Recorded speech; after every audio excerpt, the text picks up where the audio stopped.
Morning, Steve Free in Chicago with the morning grain comments. Markets are a little easier overnight.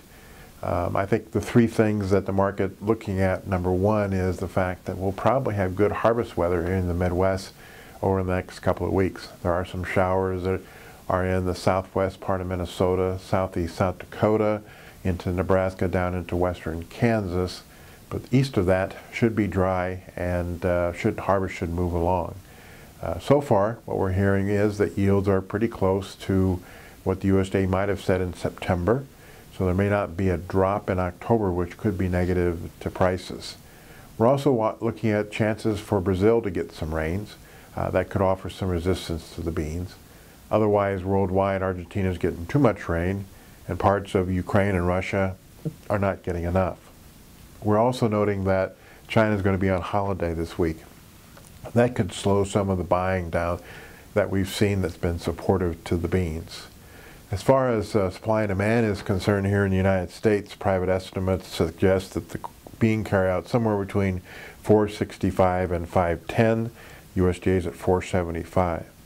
Corn carryout a pretty big range between 2,200 and 2,350, and the government's at 2,335. Again, it's more of a demand estimate on the lower number, then they feel the crop might be smaller. And for wheat, most people are at 815 to 880 versus the government's 933. And again, most of that could be a lower crop number. So the market could see a little bit of consolidation going into Friday's report. USDA will give us stocks as of September 1 and also a final small grains number. I think big picture-wise, the October 12th crop report is probably the bigger item in the marketplace. So we'll see if we can pull back from the highs we had last week in the beans.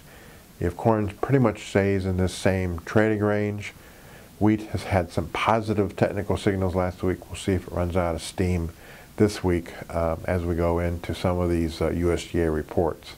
Funds bought a lot of beans, meal, corn, sold oil and wheat on Friday, estimated to be long now 30,000 beans, long 90,000 oil, short about 120 corn, and short 76 wheat. So if they want to take that position into harvest, through harvest, and into the end of the year, we'll have to kind of watch the money flow, especially considering the tension in the Korean Peninsula, especially considering all the uncertainty in Washington right now, and also the uncertainty of whether the Fed's going to raise rates or not.